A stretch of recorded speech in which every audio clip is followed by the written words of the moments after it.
মেয়েরা নাকি বড্ড আবেগপ্রবণ। কথাটা হয়তো মিথ্যে নয়, কিন্তু জানেন কি, এই অতিরিক্ত আবেগই অনেক সময় মেয়েদের সবচেয়ে বড় দুর্বলতা হয়ে দাঁড়ায়। সবাইকে নিজের মনে করে সবটা উজাড় করে দেবেন না। মনে রাখবেন, আপনার আবেগটা যখন অন্য কারোর নিয়ন্ত্রণে চলে যায়, ঠিক তখনই আপনি ভিকটিম হতে শুরু করেন। মানুষ আপনার সফলতার সুযোগ নেবে, আপনার চোখের জলকে নাটক মনে করবে। তাই নিজের আবেগের ওপর একটা শক্ত লাগাম টানুন। কাউকে ভালোবাসুন, কিন্তু নিজেকে হারিয়ে নয়।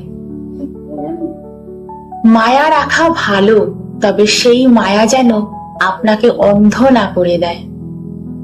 নিজের রাজত্বের রানী যদি হতে চান, তবে নিজের চোখের জলের নিয়ন্ত্রণটা একমাত্র নিজের কাছেই রাখুন।